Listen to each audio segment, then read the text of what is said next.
오늘은 이제 6조 단경과 마음 공부책 74쪽 이제 위에서 두 번째 단 지난번에 이제 마하 부분을 이제 거의 해가고 있고요. 마하반야 바라밀에 대한 이제 설명 부분입니다. 돈 한 본 6조 단경에는 이제 마하에 대한 설명은 별로 안 나오는데 여기는 마하에 대한 설명이 상당히 길게 나오네요.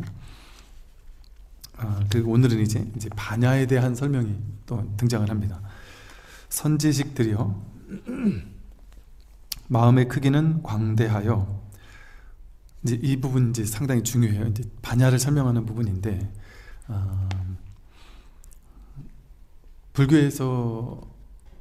불교는 이제 불이법이라고 했잖아요. 불이법은 둘이 아니다. 둘이 아닌 한 법을 설하고 있어요.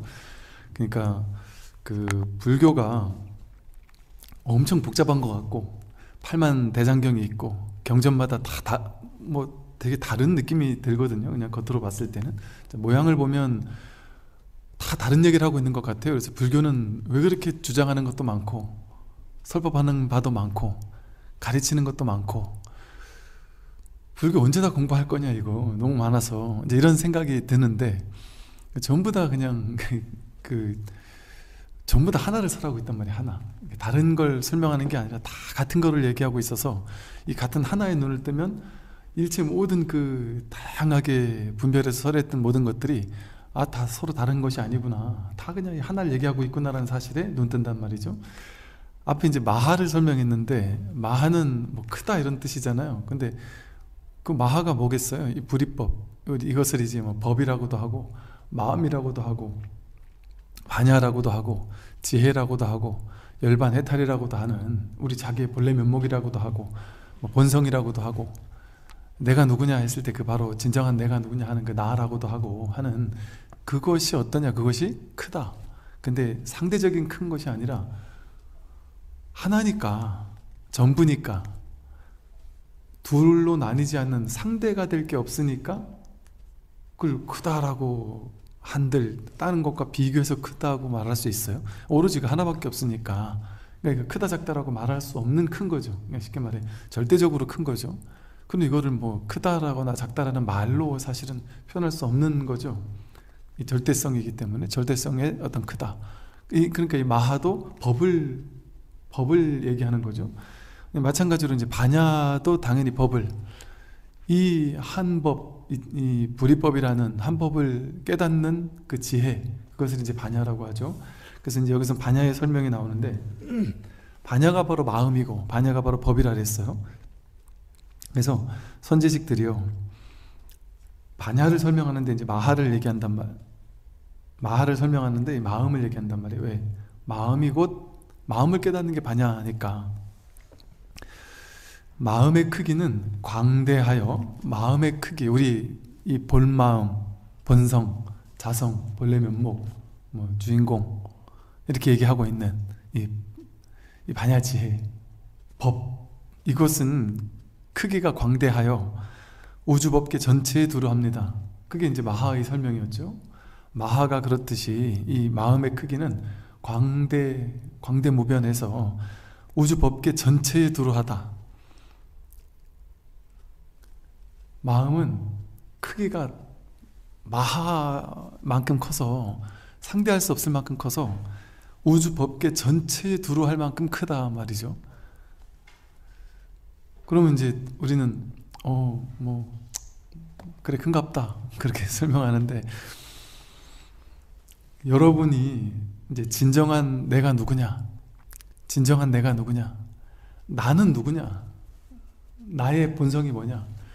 그러니까 우리는 지금 이게 나라고 생각하고 이 몸, 느낌, 생각, 의지, 의식, 이걸 나라고 생각하며 지금까지 살아오다 보니까 나는 요만하고, 뭐 키가 180도 안 되는 요만하고, 내 마음 해봐야 내가 맨날 쓰는 마음, 뭐 우울할 땐 우울하고 슬픈 땐 슬프고 하는 이 마음, 이게 나다 이렇게 생각을 하며 살았는데,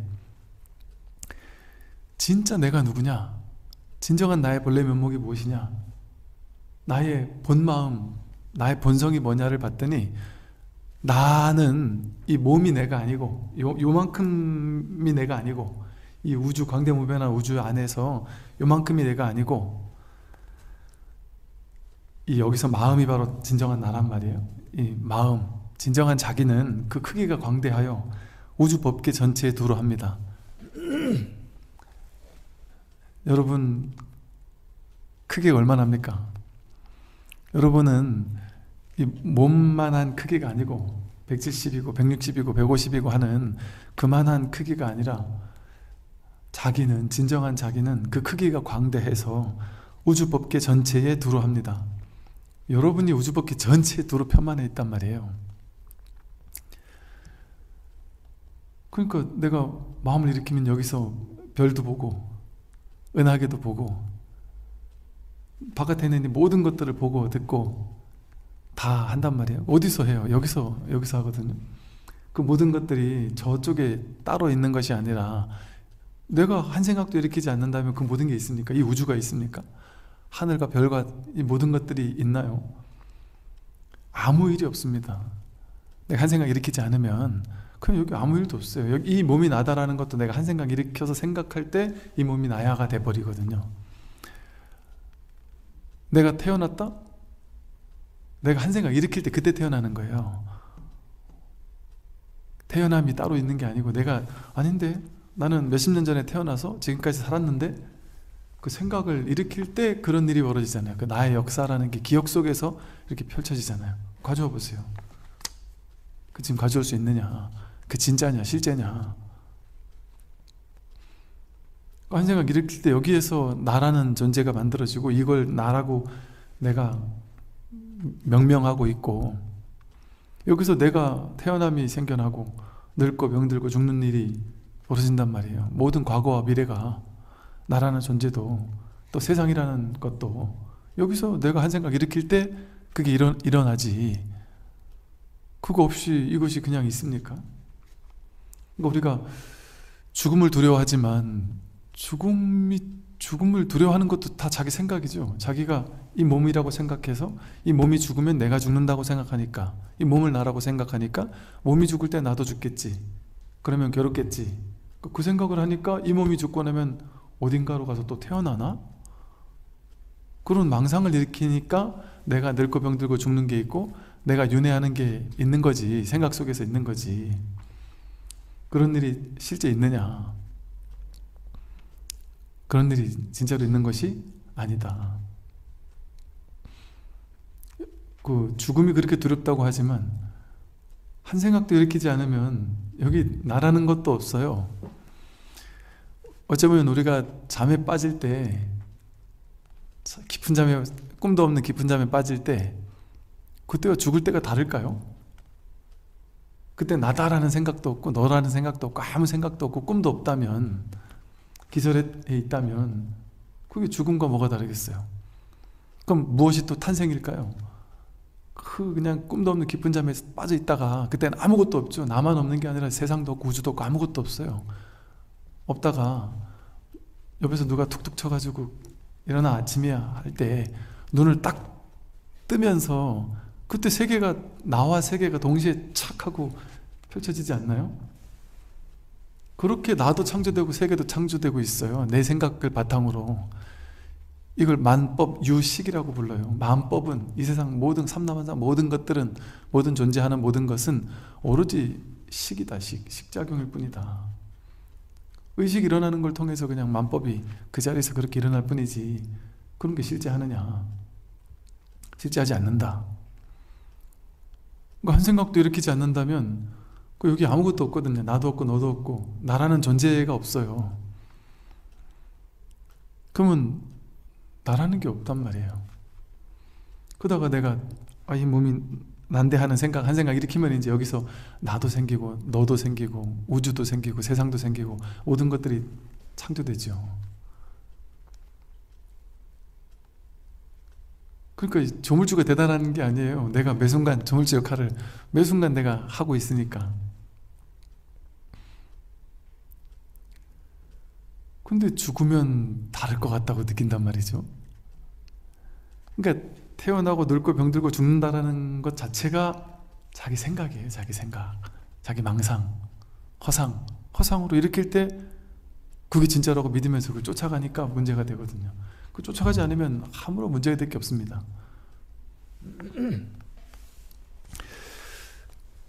이처럼 우리 마음은, 나라는 존재는 크기가 광대하여 우주법계 전체에 두루 하는데요, 그런데 작용을 하면 뚜렷하고 밝아서 분명하니 상황 따라 쓰면 곧 모든 것을 지혜롭게 압니다. 이랬어요. 이 마음의 크기가 광대한데 보세요. 이제 이 몸이 나라고 하면 이제 몸이 나고 늙고 병들고 죽는다라고 지금까지 생각하며 살았는데, 이제 마음 공부를 해보니까, 이 부처님 법을 공부해 보니까 이 몸이 내가 아니구나.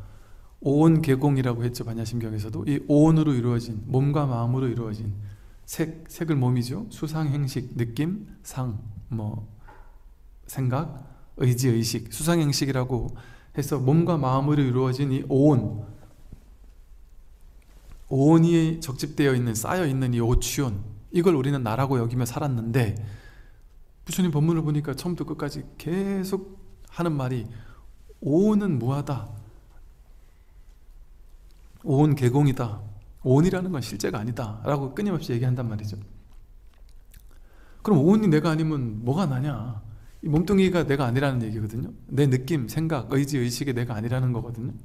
그럼 뭐가 나냐 도대체 그러면. 근데 분명히 내가 지금 이렇게 말하고 있지 않느냐, 보고 있지 않느냐, 말하는 걸 듣고 있지 않느냐, 내가 이렇게 걷고 있고 생각하고 있고 견문각지를 다 일으키고 있다.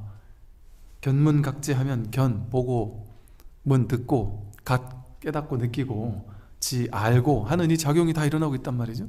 이걸 통해서 뭔가 여기 지금 있다라는 사실은 인정이 된단 말이에요. 누구에게나.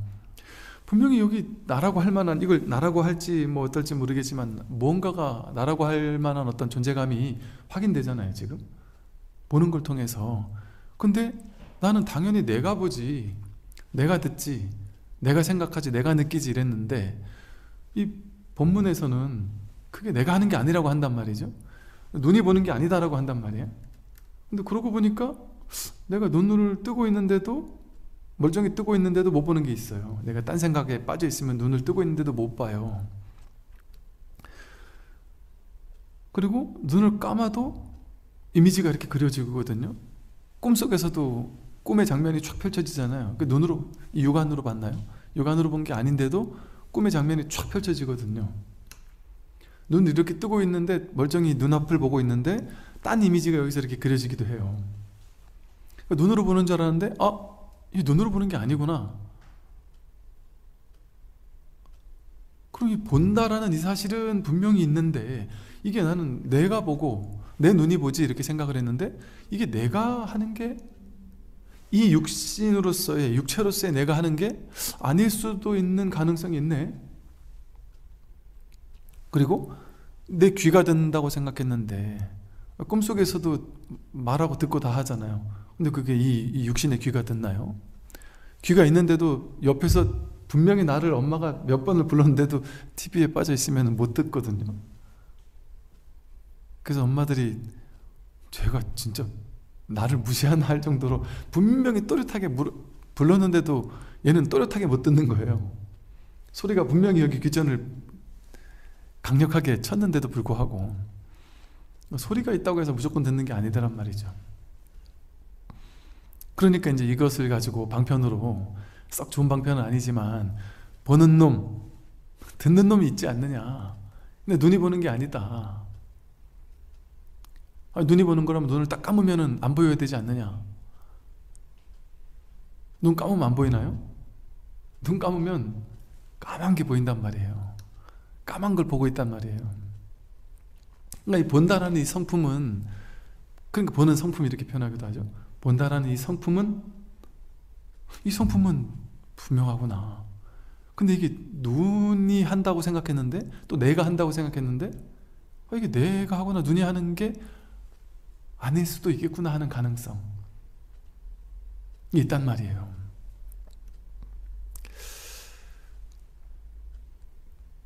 이것을 법이 한다 이랬단 말이에요. 마음이 한다. 방편으로 말을 써서 설명을 하다 보니까 이게 다 마음이 하고 있다 지금. 진정한 나, 이걸 진정한 자기, 이 육체로서의 자기가 아니라 이 오치온으로서의 자기가 아니라 진정한 자기가 하고 있는 거다라고 이렇게 얘기를 한단 말이죠. 그런데 이 진정한 자기가 지금 본단 말이죠. 이 눈이 보는 게 아니고 이 진정한 자기가 마음이 본단 말이에요. 법이 본단 말이에요.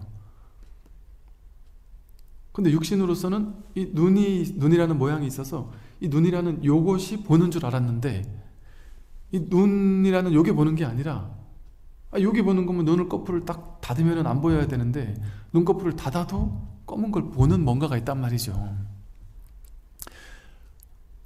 이 보는 성품은 이 육체가 보는 게 아니구나.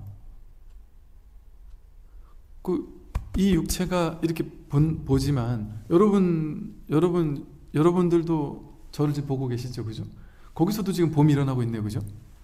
여기서도 봄이 일어나고 있지만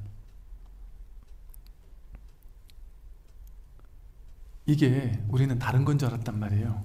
제가 보는 것과 여러분이 보는 것은 다른 줄 알았단 말이에요. 이거는 내가 보는 거야.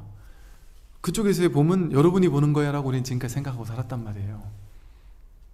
그렇잖아요. 여러분은 여러분이 보는 세상이 있고 저는 제가 보는 세상이 있다라고 생각하며 지금까지 살았단 말이죠.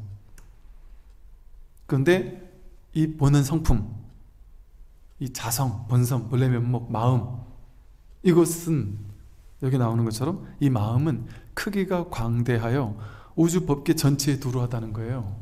이 보는 성품이 광대해서 우주 법계 전체에 두루하다는 거예요.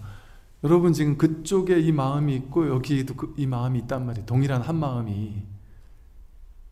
이 한 마음을 보는 걸로 가면 본다라는 작용으로 드러난단 말이에요. 귀로 가면 듣는다라는 작용으로 드러나고, 냄새 맡는 작용, 맛보는 작용, 감촉을 느끼는 작용, 생각을 일으키는 작용으로 작용을 일으킬 때 이게 이제 딱 증명이 된단 말이죠. 드러난단 말이죠. 그런데 여러분도 그쪽에서 지금 보는 작용이 일어나잖아요, 그죠? 여기서도 보는 작용이 일어난단 말이에요. 제가 여기서 지금 보는 작용이 일어난단 말이에요. 제가 보는 이것과 여러분이 보는 그것이 둘인 줄 알았는데, 셋이고 넷이고 다 다른 줄 알았는데 이게 다르지 않은 한 마음이 보더라는 거예요. 여러분이 보고 있는 것과 제가 보는 게 다른 존재가 보는 게 아니라 하나가 본단 말이에요. 하나가, 한 마음이, 한 마음에 보는 성품, 이 크기가 광대하니, 아니 스님, 저는 지금 여기 앉아있고 스님은 저쪽에 앉아있는데 어떻게 같은 거 하나가 지금 봅니까? 왜 그게 가능하냐? 이 마음은 크기가 광대해서 그쪽에도 있고 이쪽에도 있는 정도가 아니에요. 이 마음은 여기 있거나 몸 안에 있는 게 아니고 여기도 있고 저기도 있고 온 우주밖에 전체에 들어하니까 그게 이 보는 작용을 일으킨단 말이죠. 그러니까 그쪽에서 어떻게 보는 게 이쪽에서 보는 것과 다를 수가 있죠?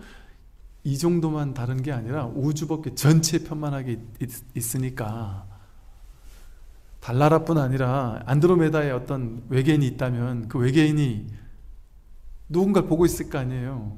뭐가 봐요? 외계인이 뭐를 가지고 보겠어요?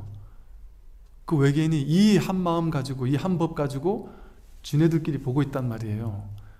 아프리카 밀림에 호랑이가, 토끼가, 사자가, 사슴이 서로를 보고 도망치고 하는데 그 보는 게 누가 보느냐?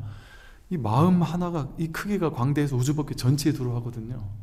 그럼 아프리카 밀림에 있는 호랑이가 뭘 가지고 보느냐면 이걸 가지고 본단 말이에요. 이 마음 하나 가지고. 외계인도 마찬가지란 말이에요. 부처님은 여기 있지만 일체를 다 알고 다 본다 이런단 말이에요. 전지전능하다 이런단 말이에요. 예를 들면 하나님이 왜 전지전능하겠어요? 부처님이 왜 뭐든지 다 안다고 하겠어요? 삼천대천세계 우주의 이치를 다 깨달았다 그런단 말이에요. 그럼 부처님 지금 여기 오신다면 뭐 지식적인 걸 다 알겠어요? 지식적인 건 몰라요. 부처님도 지식적인 것까지 다 안다면 여기 깨달은 사람이 한 명 있으면 저 뭐 삼성전자나 LG나 연구원에 갖다 놓으면은 연구원들이 모르는 거 다 풀어주게요? 논문에서 막히는 거 막 다 풀어줄 수 있을 거 아니겠어요? TV가 어떻게 운영되고 하는지, 뭐 스마트폰이 어떻게 운영되고 하는지, 이런 걸 부처님이 그 프로그램까지 다 만들 수 있을까요? 그런 거 할 줄 아는 분이 아니란 말이죠. 그 모든 것들은 전부 다 물결에 불과해요. 물결. 삼라만상 다 분별되는 모든 것들은 물결에 불과하는데, 부처님은 그 물결까지 다 아는 것이 아니라 물결의 본성을 안단 말이에요. 본성은 마음이라는 것, 이 물이라는 것, 바다라는 것, 그거의 근원을 아는 거죠. 그러니까 부처님은 안도로에다 별에 뭐가 있는지 다 안다. 별을 다 안다. 외계인이 있다면 그 외계인에 대해서도 부처님은 다 안다, 이렇게 표현한단 말이에요. 그 외계인이 어떻게 생겼는지 알고, 외계인은 우리보다 팔이 길고 원숭이처럼 생겼는지, 어디 은하계에 가면 그 은하계는 어떻게 생긴 외계인이 있는지, 이거를 안다는 게 아니고, 어떻게 생긴 외계인이 있든 전부 다 이 법 하나뿐이다 라는 사실을 아는 거예요. 이 법 하나가 인연 따라 사람으로도 만들어지고, 인연 따라 황인종으로도 백인종으로도 흑인종으로도 만들어지고, 인연 따라 등치 크게도 만들어지고 작게도 만들어지고, 인연 따라 호랑이로도 사자로도 만들어지고, 인연 따라 외계인으로도 만들어지고, 이 인연 따라 생겨나는 모든 것들은 인연 따라 만들어질 뿐이거든요. 어떤 기후 조건에 따라 뭐 백인이 만들어지고, 또 뭐 기후 조건에 따라 뭐 흑인이 만들어진다든지, 덩치가 작게 만들어진다든지, 이런 것처럼 인연이 달라지면 안드로메다 별쯤 되면 지구와 인연 주변 환경이 완전 다를 거 아니겠어요?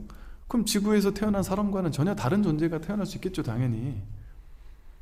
그럼 우리는 머릿속에다가 외계인이 있다면 뭔가 막 어마어마할 거야, 뭐 성격도 우리와 완전 다를 거야, 인간을 잡아먹을 거야, 뭐 온갖 생각을 하겠지만, 그게 다 거기서 거기 아니겠어요? 다 인연 따라 생기고 흩어지는, 모이고 흩어지는 뿐이거든요. 그러니까 자성 하나에서 나왔단 말이에요. 외계인도 곤충 한 마리조차, 풀 한 폭의 나무 한 그루조차 다 이 법에서 나왔으니까, 이 법 하나를, 온통 하나를 같이 쓴단 말이에요. 그걸 대기대용이라고 그래요. 법이라는 대기, 큰 기관, 큰 하나의 생명의 기관이 대용, 크게 하나를 굴려 쓴다. 그래서 이것을 내가 눈으로 가면 본다라는 작용으로 드러나고, 이 법이, 마음이 본다라는 작용을 통해서 지금 법이 드러나고 있는 거예요. 법을 가지고 보고 있는 거예요. 근데 우리는 왜 내 눈이 본다고 생각하고 너가 보는 것과 내가 보는 게 다르다고 생각하는 이유는, 우리는 그 법을 보지 않고 자기의 분별심을 보며 살았단 말이에요. 분별심을 주인 자리에 올려놓고 노예처럼 살았단 말이에요. 그러니까 분별하는 건 다 다르죠. 자기 업에 따라, 자기가 살아온 삶의 환경, 업장에 따라 분별하는 건 다르죠. 똑같은 걸 보고 어떤 사람은 좋아하고 어떤 사람은 싫어하겠죠. 스님을 보고 불교 신자들은 좋아하겠고, 또 불교를 되게 싫어하는 타종교인이 있다면, 교육을 받고 불교는 마군이다, 이런 외도다, 이런 교육을 받고 자란 사람이 있으면 저를 불쌍히 여기거나 측은하게 여기거나 싫어하거나 이럴 수도 있겠죠. 제가 옛날에 기독교 서점에 갔을 때, 그 사장님이, 제가 젊은 날 20대 때 기독교 서점에 한참 고르고 책을 갔더니, 그분이 잊을 수가 없어요. 저를 너무 측은한 모습으로 바라보시면서, 이렇게 젊고 하신 분이 어쩌다가 이렇게 되셨어요. 딱 그 얘기를, 어쩌다 이렇게 되셨어요 하면서, 제가 준 책 말고 다른 책을 한 권을 무료로 저한테 주시면서 꼭 이 책을 읽어보시라고, 그래서 구원 받으셔야 된다고. 저를 이렇게 참 따뜻한, 좀 어찌 한편으로는 측은해 보이면서 한편으로는 저를 불쌍하게 여겨서 저를 구제해 주고자 하는 그 사랑의 마음이었겠죠.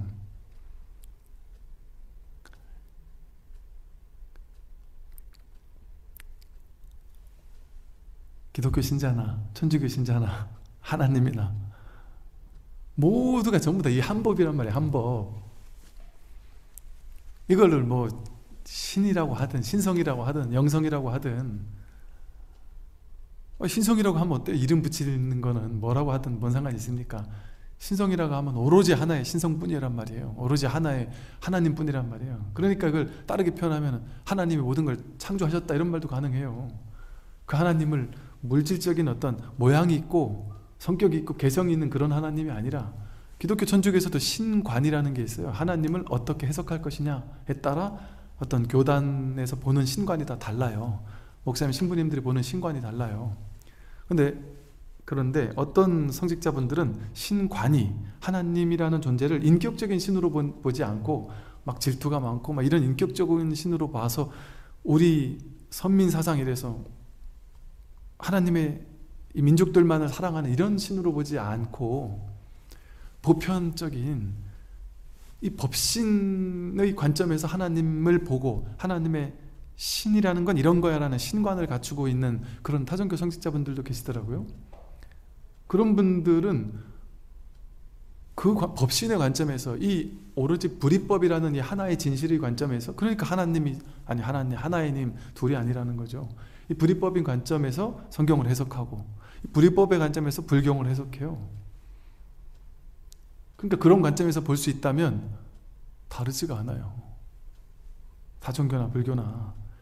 근데 이거를 외도의 관점이나 둘로 나누는 관점이나 기복적인 관점이나 이런 둘로 셋으로 쪼개는 관점에서 본다면 불교 경전을 스님이 해석해도 그건 외도적으로 해석될 수밖에 없어요. 바른 안목이 없으면. 근데 이거를 목사님이 해석해도 불경을 해석하는 목사님들도 계시고 신부님들도 계시거든요. 이게 이제 제가 약간 저 스님은 보니까 지만의 개통철학이 있네 이렇게 생각하는 사람도 있을 건데 저만의 개통철학이 아니고 이게 세계적인 다양한 사상, 철학, 종교를 공부해 보면 모든 종교에 이런 오로지 한 법, 이걸 뭐 불이 이론론이라고 하기도 하고 이 하나를 가리키고 있는 측면들이 다 있어요. 어느 종교든 어느 사상이든 어느 철학이든. 물론 거기도 또 약간씩 다른 뭔가가 있겠지만 크게 봤을 때는 또 그러다 보니까 예를 들어 이게 한때는 그 똑같다라고는 할 수 없지만 한때는 뭐 기독교 천주교 쪽에서는 어떤 신비주의, 왜냐면 이게 우리 머리로는 도저히 알 수 없는 거다 보니까 신비주의라는 전통이 다른 종교도 있잖아요. 근데 이제 기존 전통 교단에서는 또 신비주의 이런 것은 외도다 이렇게 생각하는 사람들도 있죠. 또 그 신비주의에서도 또 이제 약간 외도적인 또 하는 사람들도 있다 보니까 아마 그렇게 했겠지만 그런 식으로 이런 어떤 법에 대한 전통이 다 있단 말이에요. 어디에나. 그러나 이 불교가 대단하다고 제가 얘기하는 건 뭐냐면 모든 종교 사상 철학이에요. 이 한 법을 슬쩍슬쩍 터치하는 전통은 어디나 있어요. 그리고 어디나 이것을 언뜻이라도 체험한 하나님의 신성을 직접 체험한 사람들은 어디나 있단 말이에요. 어느 시대에는 있었단 말이에요. 그런데 그들이 우리 불교에서 말하는 일별, 한번 언뜻 본, 쉽게 말해 견성도 쉽게 말해 초견성이라고 부를 만한 언뜻 한번 그냥 스쳐 지나듯이 한 번 본 경험으로서 그냥 잊혀진 이런 정도의 체험을 한 수많은 성인이라고 불리는 사람들이 많아요. 힌두교 성자들 중에도 많고 기독교 천주교 성인들 중에도 일부 이 자리를 언뜻 본 것 같은 사람이 있고, 심지어 그리스 로마 철학자들 가운데도 이 자리를 언뜻 본 사람인 것 같다 하는 만한 사람들이 있단 말이에요. 철학자 중에도 있고요. 그런 사람들은 당연히 많이 있을 수 있고, 요즘에는 있는 정도가 아니고 세고 셌죠. 요즘에는. 그런데 이 불교의 위대성은 뭐냐면, 불교는 아예 대놓고 이 법, 마음, 이 본래 자리, 본래 면목을 처음부터 끝까지 팔만대장경 전부 다 뒤져보세요. 전부 다 이거 하나를 얘기하고 있어요. 이 하나를 고구정령하기 끝내 이거 하나를 대놓고 설명을 하고 있단 말이에요. 그리고 심지어 모든 텍스트 가운데 유일하게 딱 불교에서는요, 이 견성을 얘기하고 깨달음을 얘기하는데 깨달음은 중요하지 않아요. 깨달음 이후에 이 깨달음을 안착시키는 오후 공부라고 해서, 오후 수행이라고 해서 도노 점수라고 하는 그 수행이 그게 중요하거든요. 그런데 이 깨달음 이후의 공부에 대해서 확연하게 이끌어줄 수 있는 텍스트가, 인류 역사 속에 그런 텍스트는 이 불교 경전, 선어록, 이것만 유일하다는 표현을 할 수는 없겠지만, 요즘에 이 서양에서도 깨닫고 이런 글을 쓰는 사람들이 있다 보니까 고전 가운데는 정말 거의 유일무이하다 싶을 정도로 대놓고 이 법을 고구정령이 끝끝내 얘기하고 있단 말이에요. 여러분 보세요. 지금 시대가 완전 열리는 시대잖아요. 옛날엔 한 분야만 파면 되지만 지금은 이 분야 저 분야가 서로 막 융합하고 통섭하고 막 서로 넘나든단 말이에요. 이제는 기독교, 천주교, 불교가 서로 넘나들 수밖에 없어요. 불교와 과학, 불교와 예술, 불교와 심리학, 모든 종교 사상 철학이 다 이제 열려 있어요. 그 옛날엔 이 법을 시크릿이라고 했어요. 임재스님도 비밀이라고 했어요. 근데 지금 시대는 이 비밀이 이젠 깨지는 시대예요. 왜 비밀이라고 했느냐면 머리로 이해할 수 없는 얘기를 하니까 일반인들이 보기엔 미친놈 같단 말이에요. 사회를 뒤집어 놓을 이상한 사람처럼 보일 수 있단 말이죠. 그 옛날에는 함부로 얘기를 못했어요. 근데 지금은 모두에게 공개됐단 말이에요. 실제 이 법 자체가 공개된 오픈 시크릿이라 한단 말이에요. 다 열려있는 것이기도 하고. 그래서 이 법을 세계에 완전히 그냥 드러나 있는 법이에요. 그래서 이제 앞으로의 시대는 모든 사상, 철학, 과학, 모든 종교, 심리학, 모든 것들이 전부 다 이 법 하나를 깨달은 사람들이 그 모든 분야를 선도해 나갈 수밖에 없어요. 제가 예언을 하는 것이 아니라 당연히 그럴 수밖에 없어요. 거의 왜 그럴까요? 이건 제가 예언하는 얘기가 아니고 왜 그럴 수밖에 없을까요? 사람들은 결국에는 뭐에 관심을 가져요? 자기에게밖에 관심이 없어요. 사람들은 자기 문제 중에 가장 큰 관심사가 뭐겠어요? 내 괴로움의 문제, 내가 늙고 병들고 죽는 문제, 내 근원적인 문제, 이거에 관심 없는 사람이 있습니까? 인간 고의 문제에 관심 없는 사람이 있어요? 근원적으로는 생로병사의 문제, 현실적으로는 사랑하는 사람과 헤어지는 데서 오는 괴로움, 미워하는데 어쩔 수 없이 만나야 되는 데서 오는 괴로움, 내가 원하고 얻고 갖고 가지고 싶고 구하는 게 있는데 그걸 갖지 못하는 데서 오는 괴로움, 구부듣고 원증해고 오음선고 애별리고, 그리고 나라는 데서 오는 괴로움, 이거 아닌 게 있습니까? 이것 때문에 괴롭지 않은 사람이 있나요? 지금 점점 시대가 언뜻 보면 좀 오염되는 것처럼 보여요. 요즘은 많은 사람들이 우울증에 시달리고요, 공황장애에 시달리고요, 온갖 심리적인 그 괴로움에 시달린 사람들이 점점 많아지고 있습니다. 길거리를 가다가 그냥 눈빛이 마음에 안 든다고 칼로 찌르기도 하고요,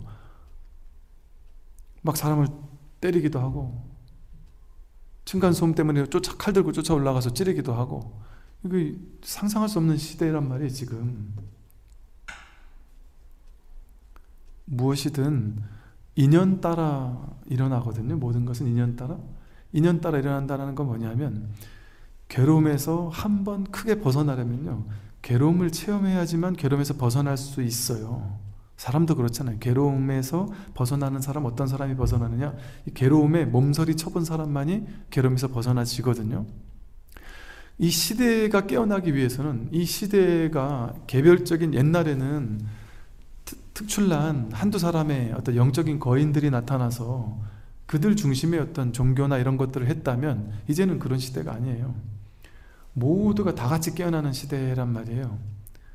근데 그런 시대가 등장하려면 어떤 일이 벌어져야 되겠어요? 인연 따라, 인연법의 세상이니까 시대가 전반적으로 괴로움에 빠져서 절망하고 좌절하고 아파하고 고통받고, 이 지구 전체가 몸살을 앓는 시간이 필요하단 말이에요. 몸살을 한번 콱 앓고 나야 툭툭 털고 깨끗하게 내가 다시 출발할 수 있는 힘이 생기는 것처럼, 이 코로나 같은 걸 통해서 전 지구적인 어떤 지금까지 우리가 한 번도 접해보지 않았던 어떤 새로운 패러다임의 세계가 이렇게 막 일어나게 되잖아요.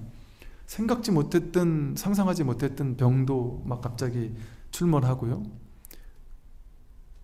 상상하지 못했던 일들이 벌어져요. 멀쩡한 사람이 정신병, 우울증, 공황장애 다 걸린다니까요. 제가 뭐 몇 번 얘기했지만 그 최고의 학생들만이 다니는 고등학교, 대학교에 다니는 학생들이 주변에 그 최고의 대학교 가서 남들은 다 부러워하지만 그 학교에 다니는 애들 중에 보면 정신적으로 너무 힘들어하는 친구들이 많다는 거예요.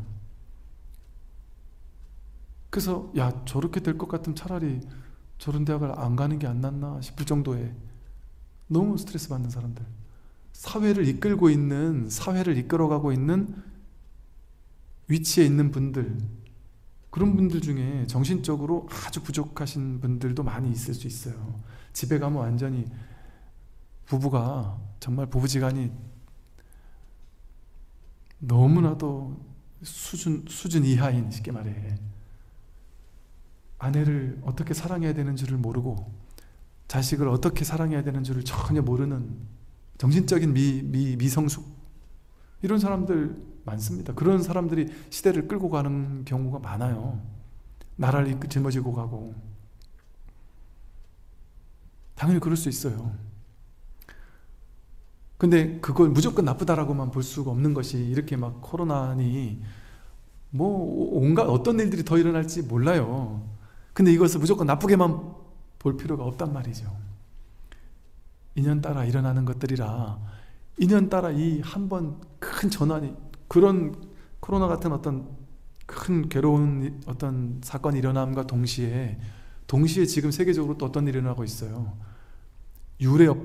제가 유례 없다고 얘기하는 이유가 뭐냐면요, 제가 20년 전에 공부할 때만 해도 이 마음 공부, 불교, 이거는 아예 관심도 없었어요. 세상 사람들이. 명상 아예 관심 없었을 뿐 아니라 불교 안에도 깨달음에 관심이 없었어요. 기복불교밖에 없었지 깨달은 자도 없었고.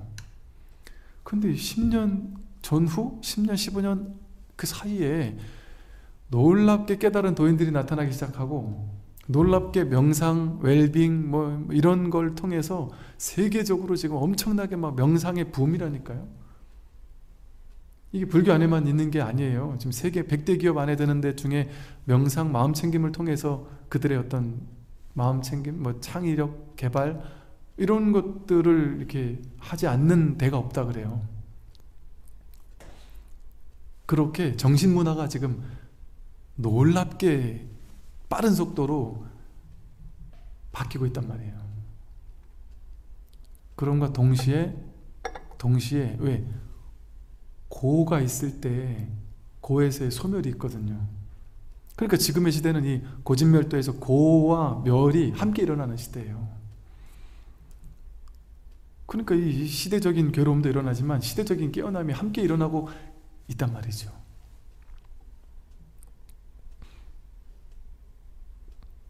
그래서 이런 어떤 시대에 대해서 막 좌절하고 절망하고, 야, 세상이 미쳐 돌아가는가 보다, 이럴 필요 없단 말이에요.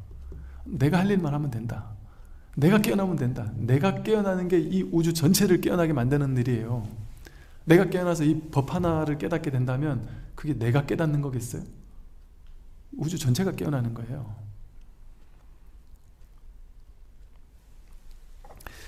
그래서 이 마음의 크기는 광대해서 우주법계 전체에 두루하고, 작용을 하면 뚜렷하게 밝아서 분명해요.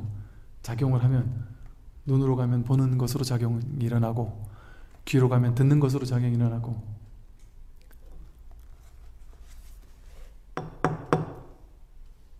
이렇게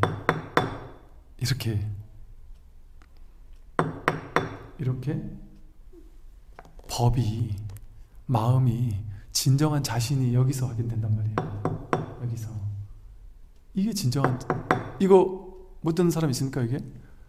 못 듣는 사람 아무도 없어요. 앞에서 조금 잘 듣는 분도 계시고, 예를 들어 귀가 조금 안 좋든지 좀 멀리 앉아 있든지 그럼 좀 덜 들릴 수는 있겠죠. 선명하게 들리냐 덜 들리냐, 이거는 분별이잖아요. 분별. 근데 이걸 듣고 있다는 이 사실은 똑같단 말이에요.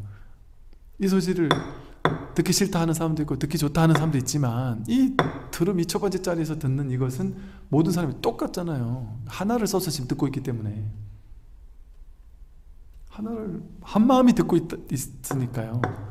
그러니까 우리가 지금 이 마음 하나를, 법 하나를, 진정한 자기 본래 면목 하나를 우리 모두가 쉐어 하우스가 아니라 쉐어 법신을, 쉐어 붓다를, 이 한마음 일심을 모두가 이 온 우주법계 전체가 같이 쓰고 있다니까요. 같이 쓰고 있다 이런 말도 틀리죠. 그냥 그것이 그것이니까 내가 바로 그것이고 따로 딱 나뉘는 것 같지만 나뉠 수 없는 하나이니까. 그러니까 일직일체 다지길이다, 일미진중 암시방이다, 하나가 곧 전체고 전체가 곧 하나다 이런 말을 하는 거예요. 이 하나가 다 하는 거니까. 그러니까 불교 공부는 이 하나를 깨닫는 것밖에 없어요. 불교 경전, 그 많은 경전이 전부 다 이 하나를 처음부터 끝까지 늘 이 하나를 드러내고 있는 거예요. 그거밖에 없어요. 다른 게 없어요. 그러니까 뭐 저 수능 시험 잘 보려면은 몇백 문제 풀어야 되잖아요.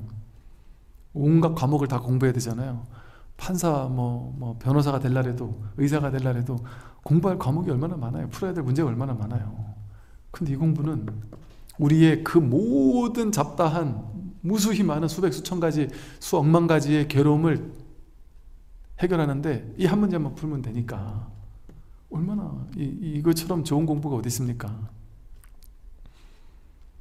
그리고 이건 근원의 공부니까 이거 한 문제 풀면은 모든 문제의 괴로움이 다 끝나버리니까.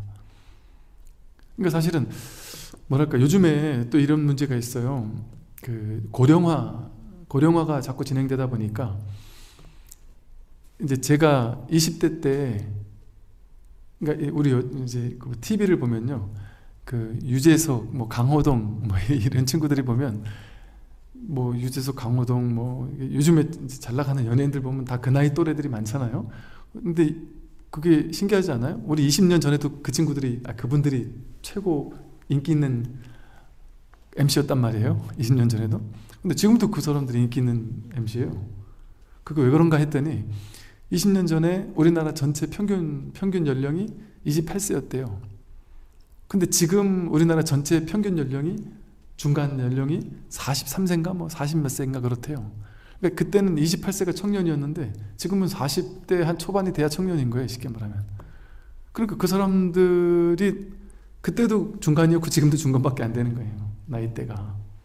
그만큼 고령화가 막 진행된단 말이에요. 그런데 이 고령화 때문에 이제 어르신들이 괴로워해요. 지금 고독사가 많아지고 있고요. 왜냐하면 나이 드니까 이제 남편은 아내가 있는데도 외롭고, 아내는 남편이 있는데도 외롭고, 외로울 뿐 아니라 괴롭고, 눈치 주고, 나이가 들고 혼자 살면 외로워서 또 더 괴롭고, 할 게 없으니까 괴롭단 말이에요. 사회에서도 안 받아줘요.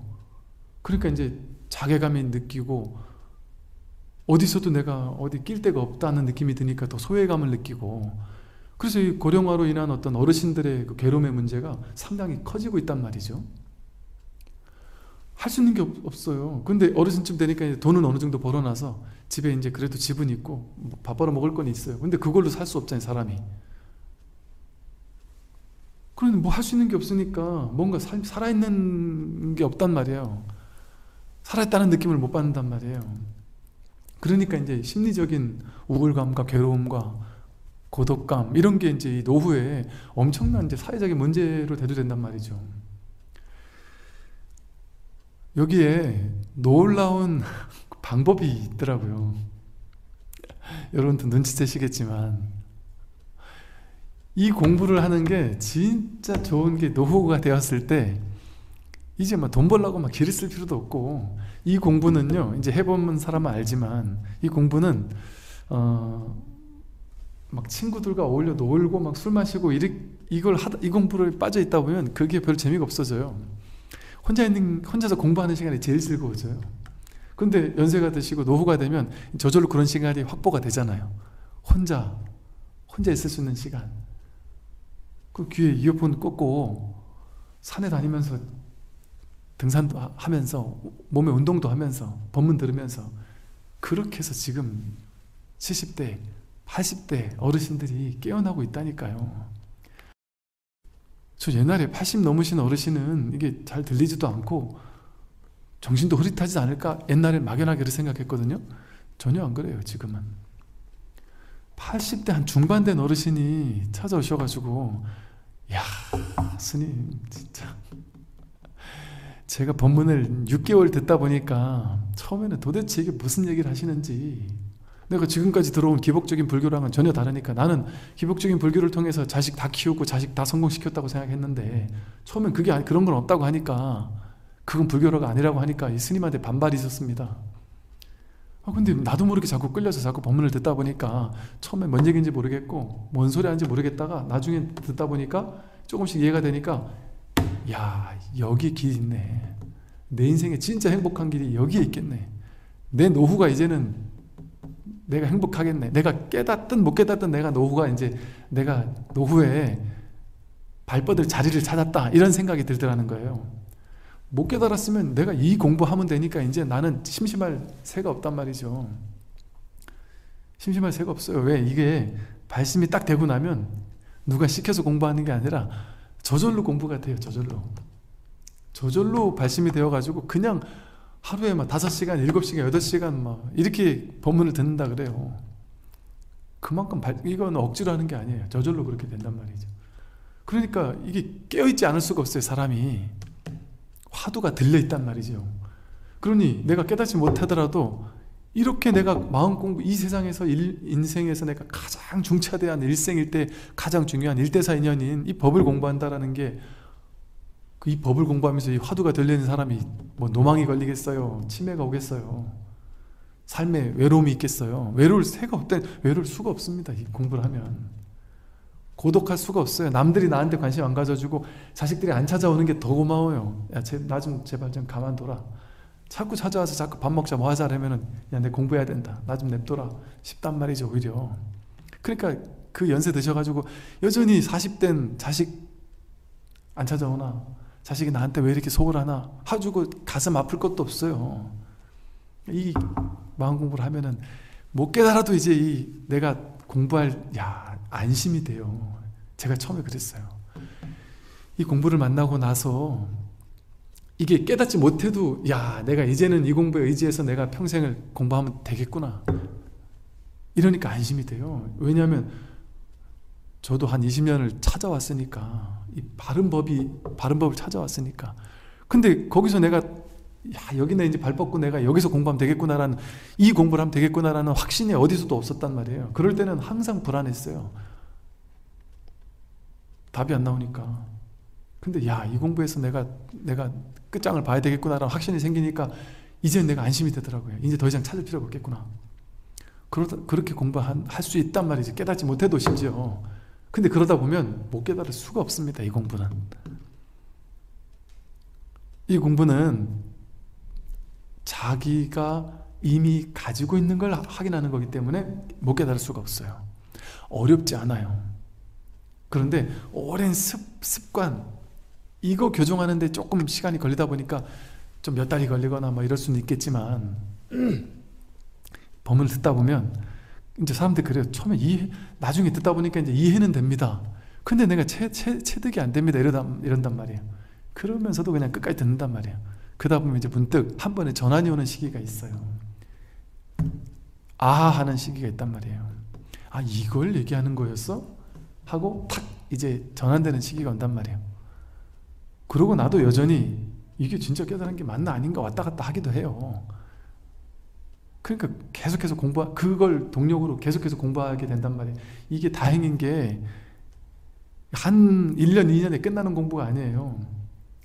그러나 또 다행은 공부하면 할수록 한 달이면 한 달, 2달이면 2달, 6개월이면 6개월, 1년이면 1년 하면 하는 만큼 괴로움이 사라지고, 하면 하는 만큼 진정한 삶의 지혜가 무엇인지, 진정한 행복과 평화가 무엇인지를 하는 만큼 깨달아져요. 얼마나 다행스러운 공부예요. 그러니까 죽을 때까지 할 수 있다니까요. 노후에 시작해도. 그러다가 이 80대 한 중반, 초반, 중반 되셔가지고 이 성품짜리를 확인했다고 하시는 분들의 그 눈빛을 보면요, 정말 세상을 다 가진 것 같다니까요. 야, 이렇게 공부하다 저는 죽으면 되겠네. 전 더 이상 이제 여한이 없습니다. 죽어도 죽는 바가 없는데 이게 진짜네요. 진짜네요. 정말 부처님 말씀이 거짓말이 아니었네요. 이렇게 공부하면, 이렇게 이 좋은 공부네 하다가 이제 눈 감으면 되니까 뭐 하나 두려울 게 없다. 두려울 게 없어진다니까요. 죽음 전혀 두렵지 않단 말이에요. 공부하는 분들이 그런 얘기 한단 말이죠. 저도 그 한 80대 중반 되신 보살님 와서 이런 얘기를 하시는데 또렷또렷하신 거예요. 저는 그 귀도 안 들리고 법문도 안 들리고 그럴 줄 알았는데 얼마나 정말 삶에 이게 진짜, 여러분 그 젊은 사람도 노후 준비하잖아요. 요즘에는 이 공부가 진짜 노후 준비입니다. 사실 돈 먹고 사는 문제 있잖아요. 먹고 사는 문제는 막 이 먹고 사는 문제 해결하려고 죽도록 일하는 사람에게는 좀 기분 안 좋게 들릴 수 있겠지만, 먹고 사는 문제, 의식주 문제는요 저절로 해결됩니다. 저절로. 뭐 그런다고 해서 열심히 살지 말라는 건 아니에요. 열심히는 사는데 그냥 내가 할 수 있는 만큼만 하고 살면 돼요. 내가 하는 만큼만, 과도한 집착 욕심 없이. 그러면 저절로 돼요. 지금 시대 자체도 그렇고, 어르신들 뭐 나름 노후 무슨 돈도 다 나오고 심지어 집도 나오고 그래요. 너무 못 사는 사람들은. 그래서 공부하기가 진짜 좋은 시대거든요. 그래서 저는 제가 이런 얘기를 드린 이유는 뭐냐면, 그 노후에 너무 이 절망감 이런 거에 시달리는 분들이 계시는데, 진짜 이게 최적화된 공부, 돈도 안 들잖아요. 이 공부는 TV만 볼 수 있으면, 인터넷만 연결될 수 있으면 되잖아요. 저 85세 되신 보살님이 이 법문 들으려고 자식한테 나도 스마트폰 해달라고 해가지고 이걸 해서 난 딴 건 하나도 할 줄 모른다, 요거 빨간 단추 누르는 거밖에 모른다, 그거 들으신단 말이에요. 그런데 이게 한 60대 중후반이 된 분도 나는 스마트폰은 원래 할 줄 몰라요. 그래서 아예 쳐다도 안 보려는 사람들도 있어요. 원래라는 게 어디 있겠어요.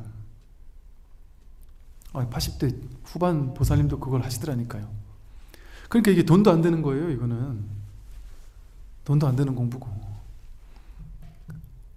얼마나 기가 막힌 공부겠어요. 그러면서 행복해지고 생사를 해탈하는 공부, 이게 일체 중생을, 이 삼천 대천세계를 구제하는 공부라니까요. 그 여러분들이 노후에 평생 벌어놓은 돈을 다 투자해가지고 무슨 사회복지단체를 막 수십 개 만드는 것보다 이 공부에서 자기 마음을 깨닫는 게 더 큰 사회복지라니까요. 내가 깨닫고 나면 일체 중생을 일시에 구제하는 일이 벌어지니까, 머리로 이해되는 얘기가 아니에요. 진짜 그런 일이 벌어진다니까요. 그러니까 이 공부는 이게 가장 큰 복이에요. 이 공부가 가장 큰 복이에요. 경전에 그런 얘기 많이 나와요.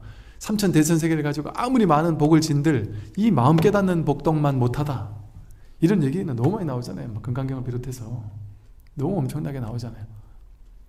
그러니까 그걸 하지 말라는 게 아니고, 그건 그거대로 하더라도 사회복지 활동도 하고 남들 돕는 일도 하고, 그건 그거대로 하더라도 그거는 세간의 복이고, 이 출세간의 복은 이 복대로 또 지어야 된단 말이죠. 그러니까 이 공부를, 지금 요 젊으신 분들이 많으신데, 이 젊으신 분들 때 이 공부를 인연 맺는다는 건 진짜 복 많으신 분들이 쓴 거예요. 진짜 복이 많은 거예요. 우리가 이 시대에 태어나서 누릴 수 있는 혜택인 것 같아요. 인류 역사 속에 단 한 번도 없던 시대인 거예요. 지금이. 인류 역사가 뭐예요? 20년 전에 이 법을 설하는 사람이 없었다니까요. 있어도 그냥 당신만 알아듣는 말로 그냥 하니까 사람들이 대중이 깨우치지 못했어요. 이런 법문을 없었어요. 20년 전에. 제가 별의별 짓을 다 했다니까요. 정말 이 공부 때문에 별의별 사람을 다 찾아가보고 별의별 공부를 다 해보고, 깨달았다라는데 여기저기 다 다녀보고, 다 사기꾼들이 대부분이더라고요. 그랬다니까 옛날에. 근데 지금은 그런 시대가 아니에요. 지금은 진짜 이 인터넷의 발달이나 이 시대가 근래 한 10년 안에, 야, 어떻게 이런 시대가, 내가 살아생전 이런 시대가 도래할 수 있을까? 놀라울 정도라니까요. 저희 20년 전에요, 큰 스님 법문 한 번 듣는 게 제가 너무 간절했는데 법문 해주는 스님이 없었어요. 불교에 대해서 공부를 하는데 질문할 수 있는 사람이 없었어요. 질문에 답해 줄 수 있는 사람이 없었다니까요. 내가 이 마음을 언제 가졌냐면, 내가 하물며 대학교 다닐 때 불교학과를 다녔거든요. 불교학과 다니면서 이 질문에 답해 줄 사람이 없구나를 절망감을 느꼈다니까요.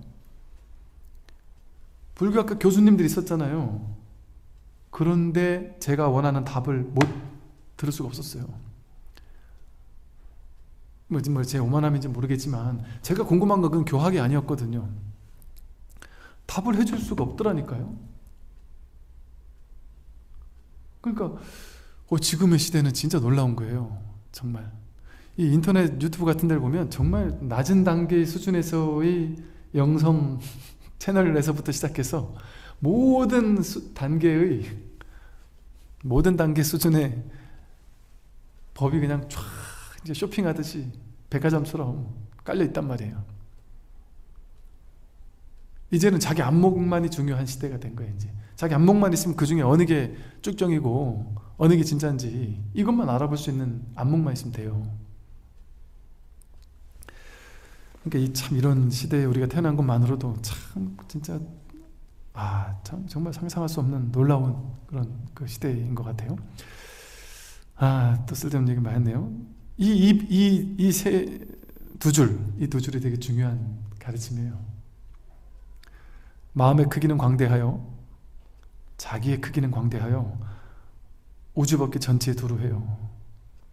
작용을 하면 뚜렷이 밝아서 분명해요. 이렇게 여러분 작용하니까 밝잖아요. 분명하잖아요. 들을 때 분명하고 이렇게 볼 때 분명하단 말이에요. 생각 일어날 때 분명하고 느낄 때 분명하고, 작용을 하면 이 법이 드러난단 말이에요. 그래서 작용을 하면 뚜렷하고 밝아서 분명하니, 그러니까 큰 스님들이 법이 뭐냐 물어보면 항상 작용을 보여주는 거예요. 이렇게 죽비를 치든지 손가락 하나를 들어 보이든지 이 작용을 보여준단 말이에요. 주장자를 들어 보이든지 뜰 앞에 잣나무 하든지, 뜰 앞에 있는 잣나무 여기 관심이 없어요. 그 모양을 쫓아가서 뜰 앞에 있는 잣나무를 떠올리면 그거는 법이 아니죠. 분별 쫓아간 거죠. 왜? 똑같이 있는 첫 번째 자리라 했잖아요. 여기 갓난아기가 하나 있어요. 그럼 뜰 앞에 잣나무 했는데 갓난아기도 뜰 앞에 잣나무 하면 그 소리는 들어요. 근데 그 아이는 뜰 앞에 잣나무를 떠올리지 못해요. 그 아이에게는 그 분별이 없단 말이에요. 그러니까 나는 뜰 앞에 잣나무를 떠올릴 수 있고 저 사람은 떠올리지 못한다.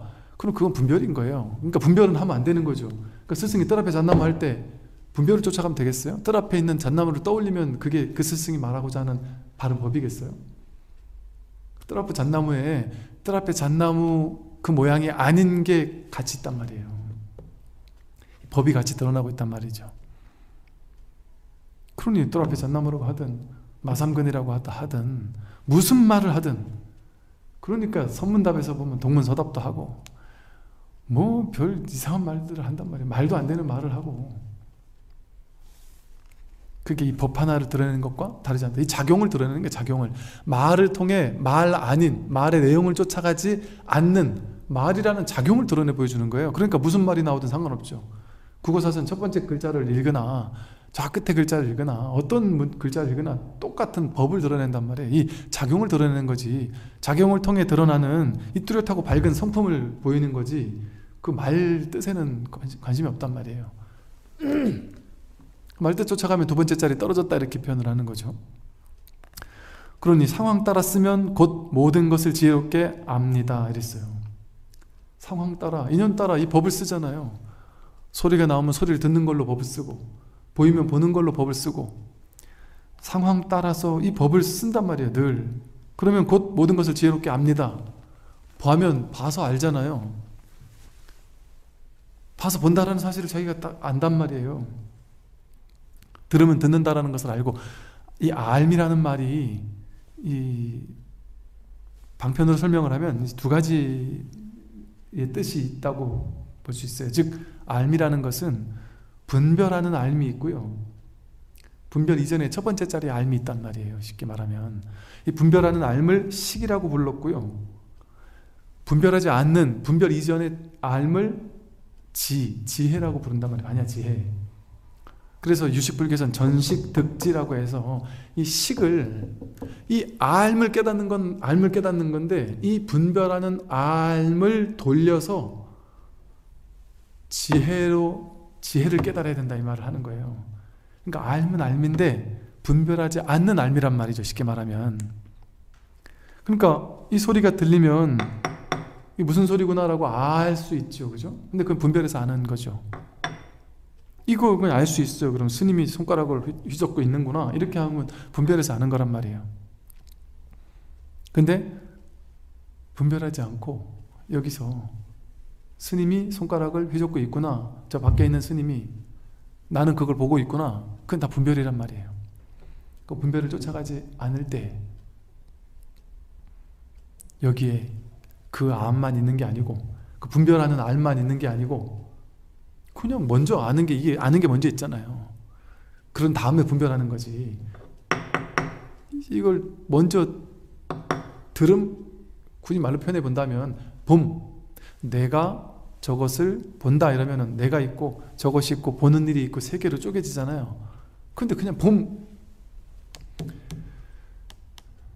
이게 또 말은 뭐랄까, 이게 방편이지만 굳이 말로 표현해야 되니까 그냥 그 자체가 있단 말이에요. 하나인, 주객이 나뉘는 봄이 아닌 그 하나인 하나인 들음, 이게 먼저 일어나잖아요.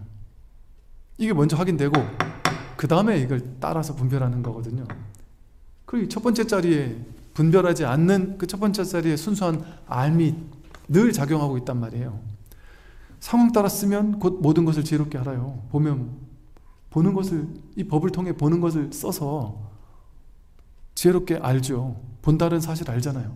본다라는 사실을 아는 걸 통해서 여기 보는 뭔가가 있다라는 자기 존재가 드러나잖아요. 뭔가가 있긴 있네. 그런데 그걸 보고 지금까지는 내 눈이 저것을 봤지 이렇게 분별해서 알았지만, 이제는 내 눈이 저것을 보는 게 아니라 이 첫 번째 자리에서 이 하나를 통해서 뭔가 이 봄이라는 게 살아있구나, 이 봄을 통해서 진정한 보이지도 않고 들리지도 않고 모양도 없고 크기도 없고 이 마음이라고 불리는, 한마음이라고 불리는 진정한 자기라고 말하든, 이 광대무변에서 우주법계 전체 두루하다고 하는 이 한 법은 보이지 않아요, 들리지 않아요, 냄새도 없습니다, 모양도 없습니다, 만져볼 수 없습니다, 생각할 수 없어요, 생각할 수 없다. 그런데 이렇게 드러난단 말이에요. 그러니까 이 한 법이 견문각지 할 때마다 늘 드러난단 말이죠. 근데 이거는 눈 깊고 혀몸 뜻이 색상의 미축법을 아는 방식으로, 분별해서 아는 방식으로 알 수 있는 게 아니다. 눈이 눈을 보는 것과 같이 그냥 다른 걸 보는 걸 통해서, 거기 보는 걸 통해 여기 내 눈이 있구나 하는 게 드러나는 것 뿐이지.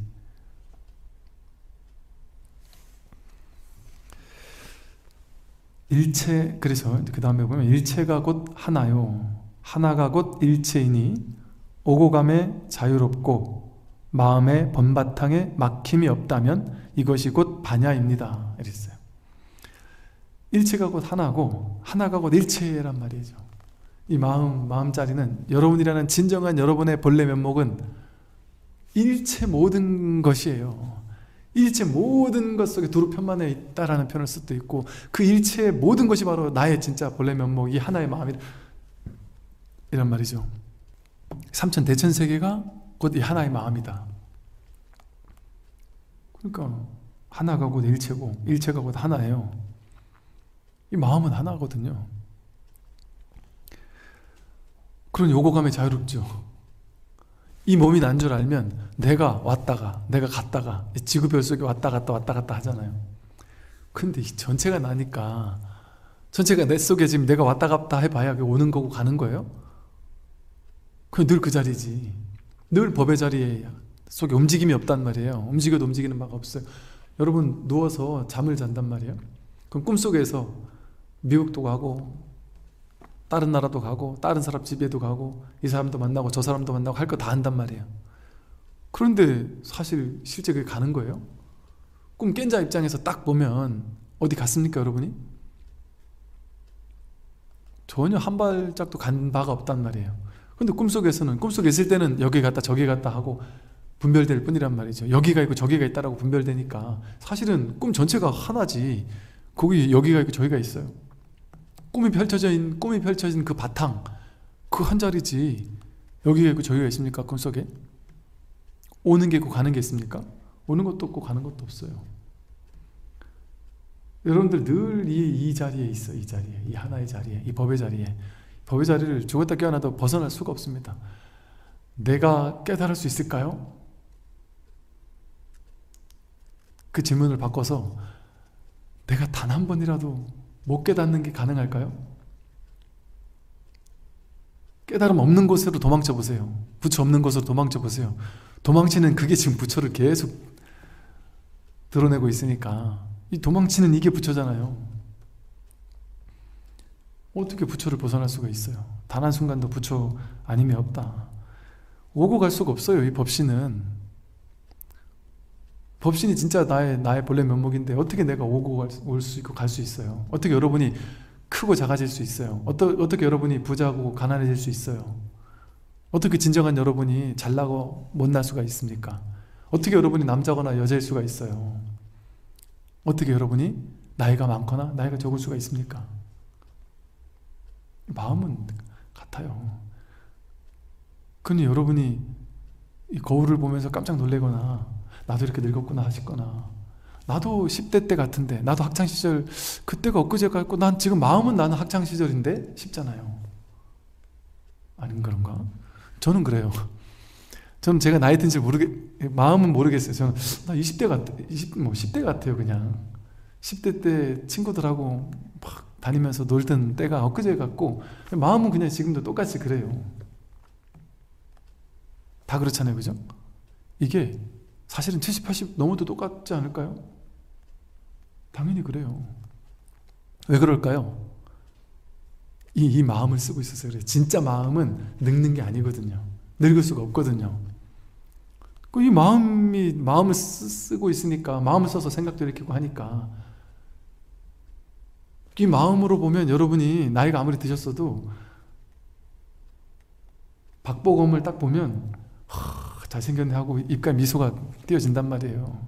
근데 곧장 분별해서 아차 나는 나이 많았지 나는 얘랑은 될 수가 없는 거지 이렇게 한 생각 일어나면 그때 돼서 분별이 따라오는 것 뿐이지. 제가 자꾸 박보검 얘기를 하니까 제가 그 친구한테 뭐가 있고 그런 거 아닙니다. 이 친구가 제가 어느 날 TV를 봤더니 제가 참 이렇게 되게 장병들한테 그런 얘기를 했거든요. 야, 스님이 박보검 얘기를 왜 하는 줄 아냐?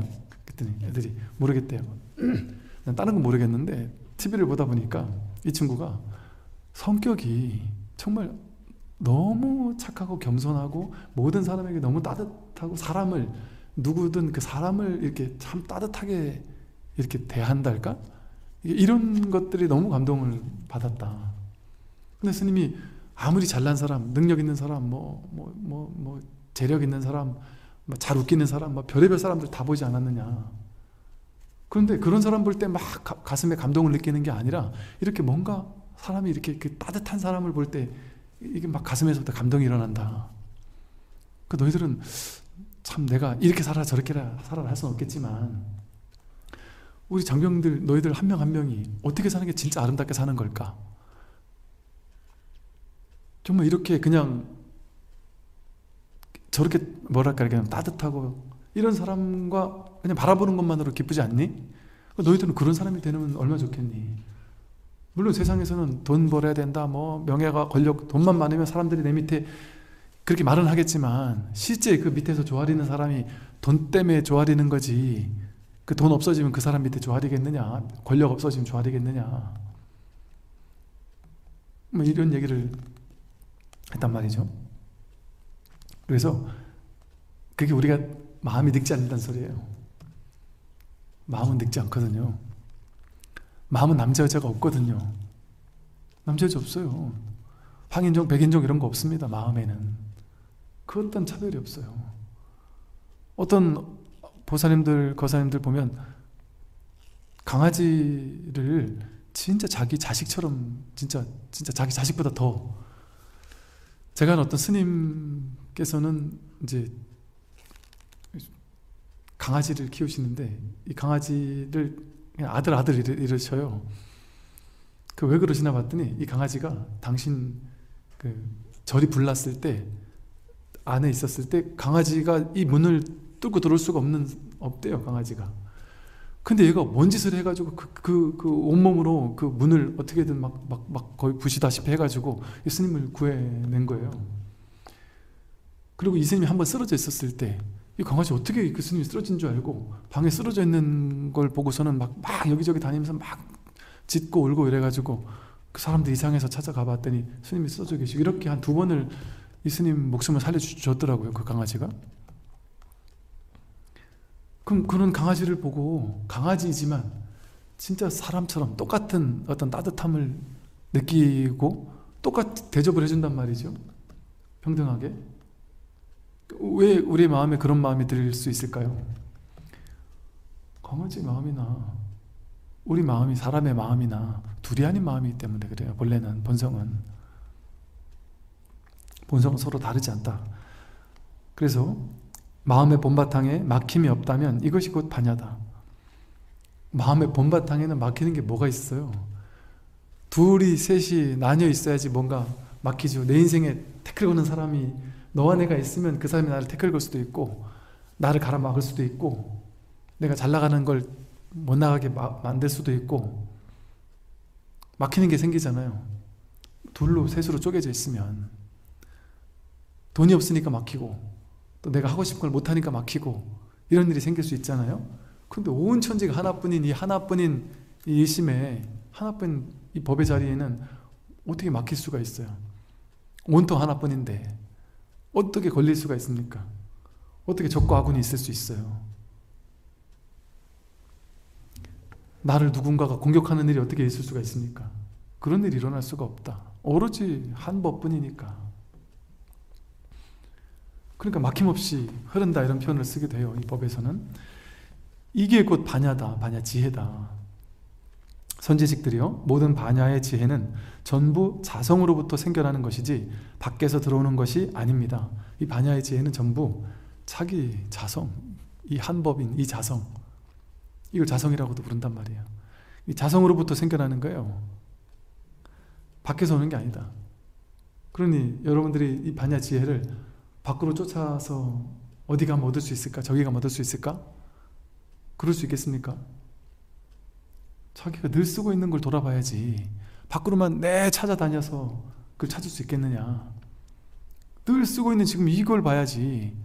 내가 말할 때, 생각할 때, 행동할 때, 움직일 때 자기가 늘 쓰고 있는 이게 뭐지 하고 안으로 돌이키는, 회광반주해서 안으로 돌이키는 것이 바깥쪽으로 찾아다니던 시선을 딱 돌이켜서 이 안으로 돌리는 거예요. 쉽게 말하면 뜻으로 헤아려서 잘못 쓰지만 않는다면 그것이 바로 자성의 참된 작용입니다. 뜻으로 헤아려서, 생각으로 헤아려서 생각으로 헤아리는 게 바로 잘못 쓰는 거예요. 그러니까 이 생각으로 헤아리는 방식으로 잘못 쓰지만 않는다면, 하여간 생각으로 이게 뭘까? 이 가슴이 답답한 거지, 가슴으로 알고 싶은 거지 머리가 궁금해서는 안 된단 말이에요. 머리가 궁금해가지고 풀리는 일이 아니에요. 여러분, 머리가 궁금하면 이게 가슴이 쫓아가지지는 않거든요. 근데 이 가슴이 궁금하면 이 현실 그냥 바로 실천이 돼버려요. 가슴이 궁금하면. 여러분들이 이렇게 법문 들으려고 힘들게 이 자리까지 왔다. 4시간 쪼개가지고 이 자리에 왔다. 그게 뭐 머리에서의 어떤 지식을 하려고 한다면 그렇게 되겠어요?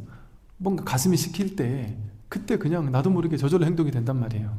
머리가 시킬 때 되는 게 아니고. 아니, 어린 아이들한테 머리로 야, 저 사람 괜찮은 애니까 저 사람 좋아해봐 이러면 좋아해져요? 그런데 가슴이 탁 좋아한 마음이 그냥 마음으로 딱 좋아지면 그냥 바로 행동이 되잖아요. 그러는 것이지 이게 머리로 해서 되겠느냐. 뜻으로 헤아리는 게 바로 잘못 쓰는 거예요. 뜻으로 헤아려서 잘못 쓰지만 않는다면 그게 바로 참된 자성의 작용이다. 지금 여러분이 제 법문을 듣고 있단 말이에요. 법문 듣고 나면 이제 집으로 갈 거란 말이에요. 집으로 이렇게 걸어갈 때 이게 법이라는데 이게 뭐가 법이지? 하고 생각으로 헤아리지만 않으면, 생각을 일으켜서 분별하지만 않으면 지금 법문 듣고 있는 이것이 바로 참된 자성의 작용이에요. 생각을 일으키지만 않으면 길을 걷는 게 바로 그 걷는 작용, 그것이 바로 법의 작용이에요. 이걸 다시 말하면 여러분은 부처가 되고 싶잖아요. 부처가 되고 싶은 마음 가지고는 부처가 될 수 없어요. 그렇게 작은 마음 가지고는.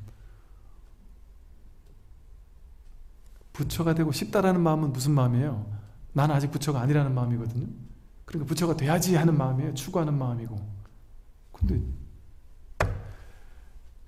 내가 지금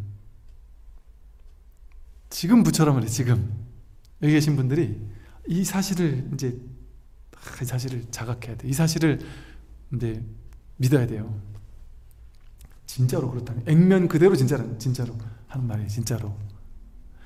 우리는 다 부처다, 본래 부처다라는 말은 불성을 감추고 있겠지, 열애장처럼 불성을 감추고 있으니까 언젠가는 부처가 된다는 얘기겠지, 이 얘기가 아니에요.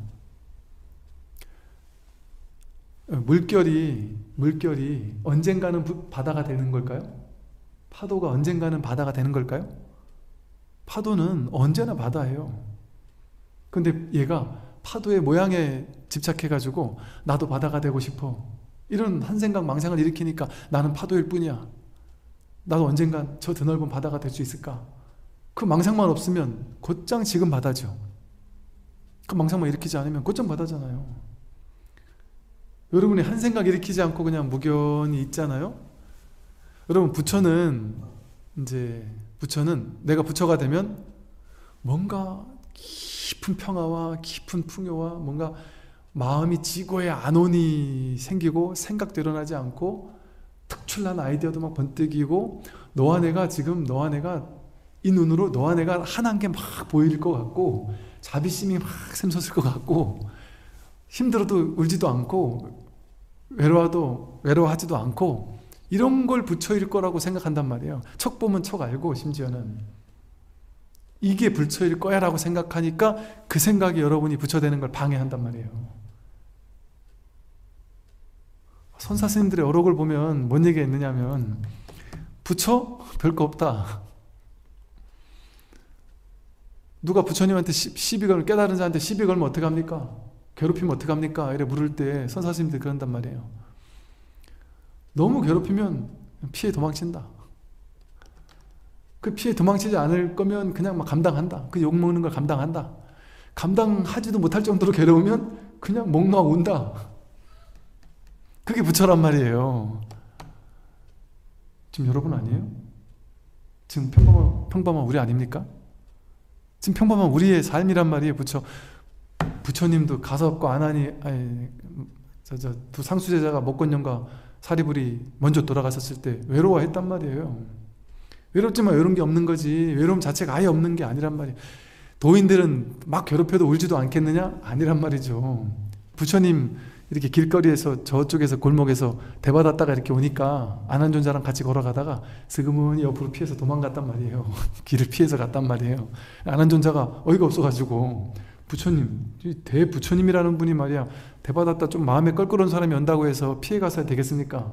그러니까 부처님이 괜히 시비 분별을 가지고 막 시비 걸고 분별 걸고 싸움을 걸고 따지는 사람하고 괜히 부딪힐 필요 없다. 그랬단 말이에요. 부처님도. 그게 도인이에요. 일 없으면 쉬고 일 있으면 인연에 응한다. 인연 따라 응해서 사는 거예요. 지금 여러분들의 인연은 일할 사람은 일해야 되는 인연이니까 일하는 거죠. 사랑할 때가 되면 사랑해야 될 인연이니까 사랑하는 거죠. 직장생활 열심히 해야 될 때는 직장에서 열심히 해야 되니까 열심히 하는 거죠. 자식 키워야 될 때면 자식 열심히 키워야 되니까 열심히 키우는 거죠. 인연에 응해서 사는 거예요. 지금 100% 인연에 응해 살고 있잖아요. 남들이 욕하면 어쩔 수 없을 때는 그냥 받아야지. 어떡하겠어요. 직장 상사가 욕하는데 내가 직장 그만둘 수도 없고. 그럼 그냥 받는 거죠. 뭐 대수예요? 욕 들어먹는 게 뭐 대수입니까? 여러분 영화 보면서 찰진 욕을 들으면서 막 깔깔거리고 있잖아요. 그 욕 소리는 나를 괴롭힐 수 없어요. 아무리 직장 상사가 욕해도 내가 여기서 막 거기에 의미부여를 하지 않으면 그건 아무것도 아닌 거예요, 사실은. 그러니까 이 평범한 평상심, 누구 한 대 때리면 맞아가지고 아프면 피가 나면은 눈물도 찔끔 나는, 이게 부처라니까요. 이게 아플 때 아플 줄 아는 게 부처지. 아무리 때려도 나는 부처라서 아무리 때려도 아프지 않아. 이거 칼로 찢어봐 아프지 않아. 칼로 팔을 베도 난 안 아파. 도둑놈이 다 훔쳐가는데도 나는 내 거 네 거가 없어. 도둑도 나야. 그러니까 가만히 있고. 이게 부처가 아니란 말이에요. 도둑이 부처가 훔쳐갈까 봐 담도 쌓고 할 거는 한단 말이죠. 평범한 우리란 말이에요, 우리. 근데 우리가 부처가 아닌 유일한 때는 언제냐? 유일한 때가 너무 길지만 분별할 때. 분별만 없으면 그대로 부처다. 아니 부처가 이렇게 심심합니까? 이렇게 심심한 게 부처란 말이에요. 평상심이 도라 그랬잖아요. 평상심, 평범한 이 마음이 도예요. 한 생각 일으키지 않으면 여러분 이제 마치 그것 같아요. 집에서 바깥에 이렇게 창밖에 저 산이 보이고 숲이 보여요. 저는 이제 서울에서 부산을 이제 강의 때문에 서울, 부산을 왔다 갔다 하잖아요. 왔다 갔다 할 때 그 풍경이 하루하루 날마다 바뀌는 모습들이 보이는데, 지금의, 전 4월에 또 이 물오르는 산색이 너무 아름다웠는데, 지금 5월이 되니까요. 이 5월의 산색이 또 너무 아름다워요. 이 초록이 일부는 짙어지고 일부는 옅어지는 그 초록빛이 너무 아름다울 뿐 아니라, 산 중턱에 이 5월에 피는 그 하얀색 그 꽃들이 또 이렇게 군데군데 이렇게 있는 모습들도 또 너무 아름답고, 그 모습을 이렇게 무견히 바라보면서 아무 일 없이, 무사인이 부처거든요. 일 없는 사람. 아무 일 없이 그냥 배고프니까 밥 한 끼 먹었어요. 여러분, 배가 고플 때 내가 맛있는 음식, 좋은 음식을, 남들은 저런 음식을 먹으니까 나도 맛있는 음식, 좋은 음식을 먹어야지 하는 그 생각 없으면, 사실 그 생각 없으면요, 아침에 일어나서 배가 고플 때, 제가 이제 이번에 절을 새로 했잖아요. 근데 우리 공양주 보사님이 안 계시다 보니까 그냥 우리 불자님들이 이렇게 가끔 반찬 같은 거 한 번씩 이렇게 싸다가 냉장고에 넣어주셔요.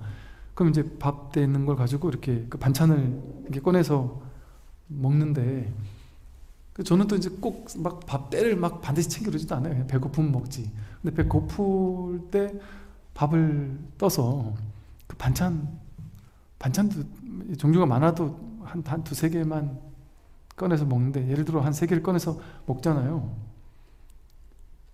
맨날 먹는 반찬인데도 이 반찬 하나를, 밥을 넣고 이 반찬 하나 먹으면 여러분도 똑같아요. 배가 고플 때 먹으면, 배 부를 때 먹으면 뭐 아무리 대단한 음식도 맛없지만 배가 고플 때 먹으면요, 밥 먹고 그 반찬 하나, 맛대가리 없는 반찬이라도 그 반찬 하나 입에 넣으면요,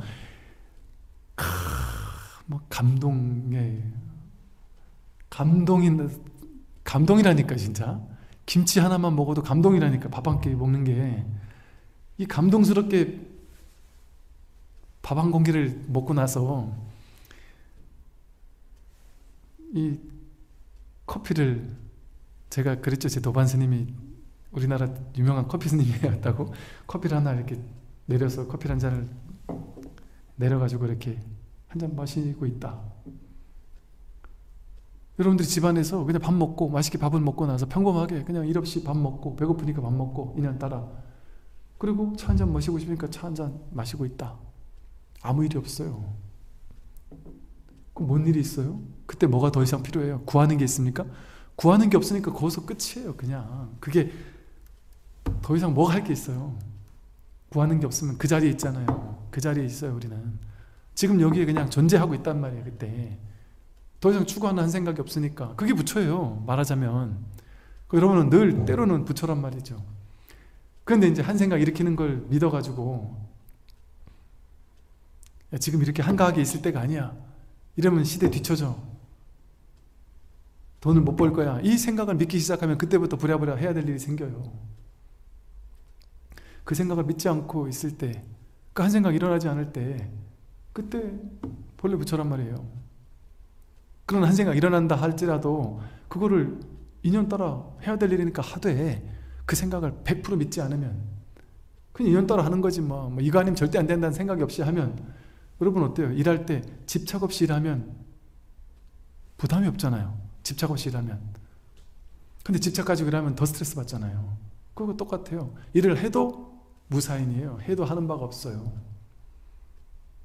그게 도의 삶이지 뭔 다른 게 도의 삶이겠어요? 그런 삶을 여러분 할 줄 모릅니까? 다 할 줄 알아요.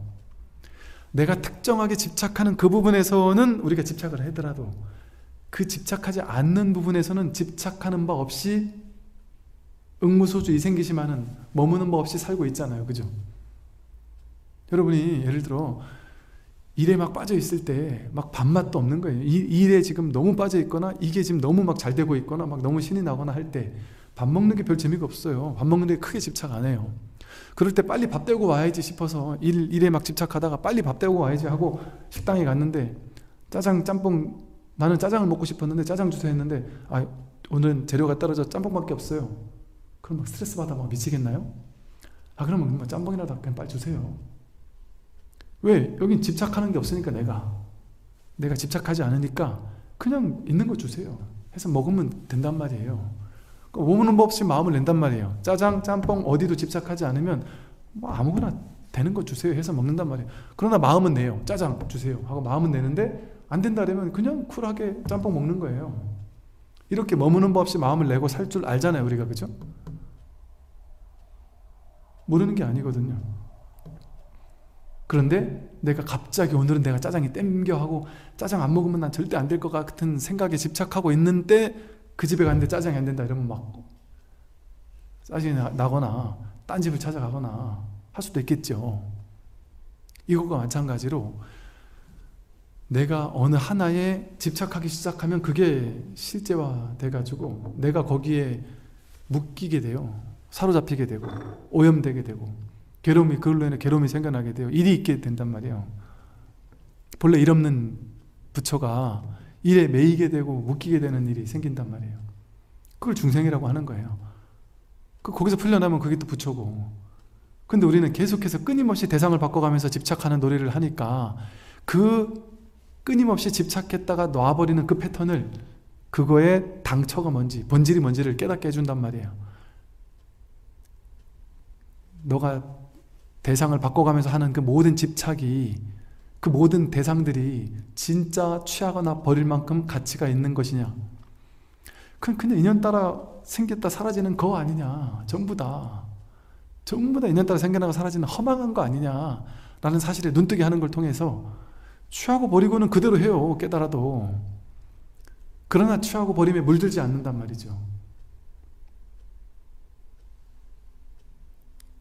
자유로워진단 말이죠. 그때부터는. 이처럼 본래 부처예요. 본래 부처의 행을 하고 있고 부처를 쓰고 있고 누구나 부처 아닌 바가 없습니다. 근데 자기가 이럴 리가 없어. 이렇게 하찮은 게 부처일 리가 없어. 이게 자기 성품을 확인하고 나면 좀 절망감이 올 때가 있단 말이죠. 그 딱 체험의 순간은 막 그냥 막 기쁘겠지만 그 쓱 지나가고 나면 어떻게 이렇게 밋밋하고 이렇게 심심한 게 내가 안 깨달았나? 거의 뭐 100이면 100. 그러니까 가만히 보면 그런 것 같아요. 옛날에도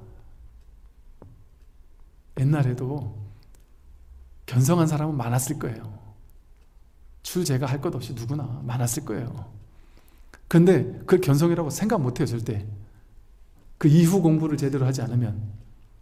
왜냐하면 왠지 아세요? 견성의 체험은 왔다가 가거든요. 그 체험 반드시 왔다가 가고 나면 옛날하고 똑같아지거든요. 그런데 이 법은 너무 흔한 거고 너무 당연한 거라서 뭔가 이게 법이라고 생각되지가 않는단 말이에요. 귀해 보이지 않는단 말이에요. 그러니까 이것을 잘 간직하고 소를 키우지 않는 이 법을 모르는 사람에게는 이게 뭐 하찮게 느껴진단 말이에요. 그러니까 다시 업습의 힘이 크잖아요. 그리고 업습이 다시 와가지고 나를 괴롭힌단 말이죠. 그러니까 이 업습이 나를 괴롭히니까 어쩔 수 없이 업습에 끌려다닐 수밖에 없다. 그러니까 사실은 이 법을 깨닫는 것은 사실 어려운 일이 아니에요. 근데 그 이후 공부가 진짜 공부인 것이지. 그래서 간절한 마음으로 들어보면, 듣다 보면 이게 문득 자각이 돼요. 아, 이거구나, 이거 얘기하는 거구나. 그러고 나서 이제 진짠가? 이 아무것도 아닌 이거란 말이야.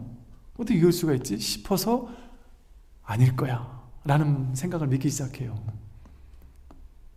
그러다 보면 옛날에 또 그 체험했던 그 강렬했던 순간을 그리워하고 떠올리고 그걸 또 체험해보고 싶어하고 그러면서 또 어긋나면서 또 시간을 오래 허비한단 말이죠.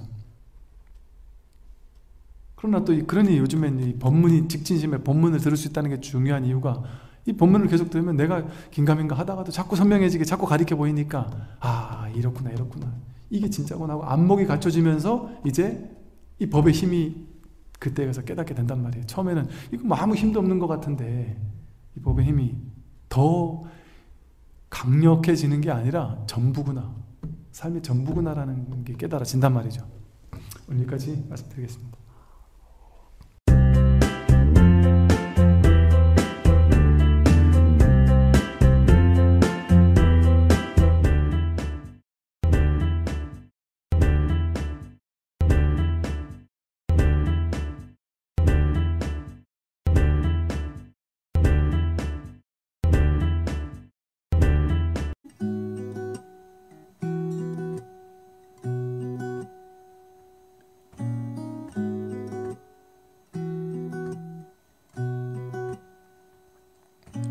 Anh gặp em vào ngày sương mù lá vàng dài.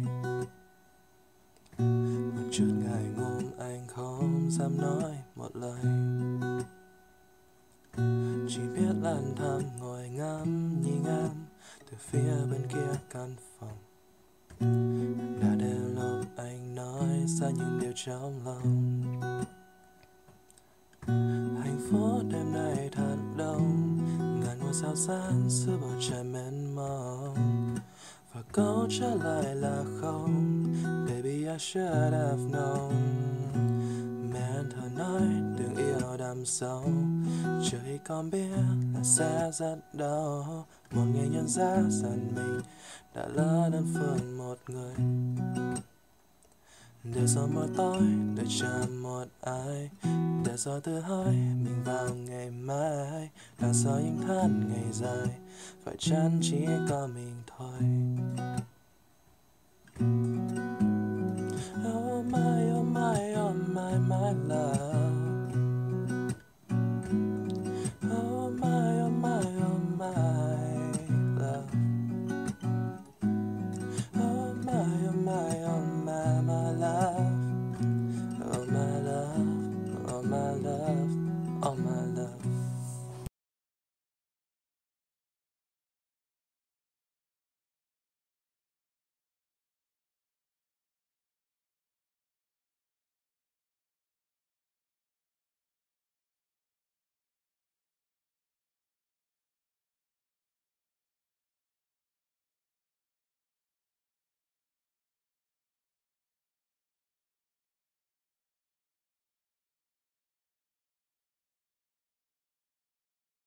Audio Jungle.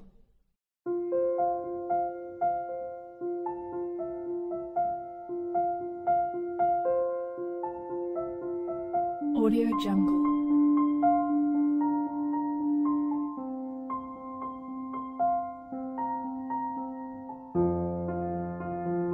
Audio Jungle.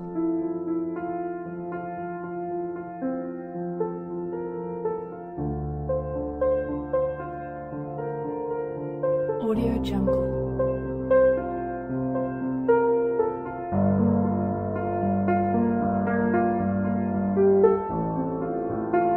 Audio Jungle.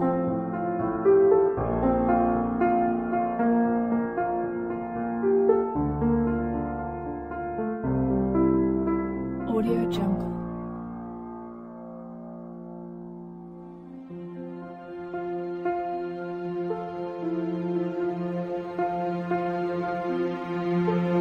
Audio Jungle.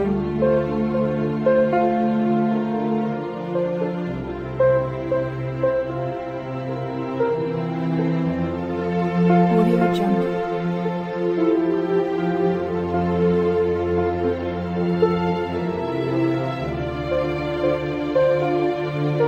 Audio Jungle. Audio Jungle.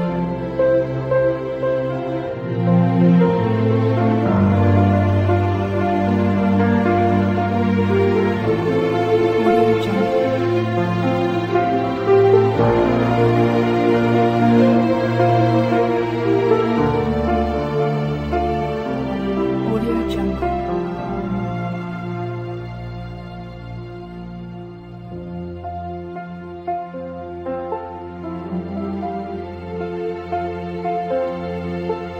Audio Jungle.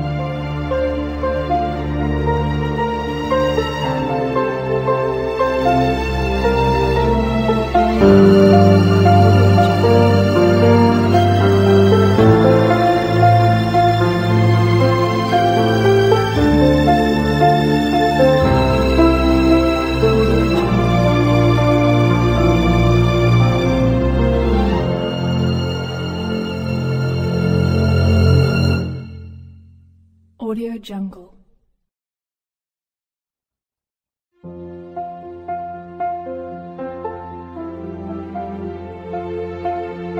Audio Jungle.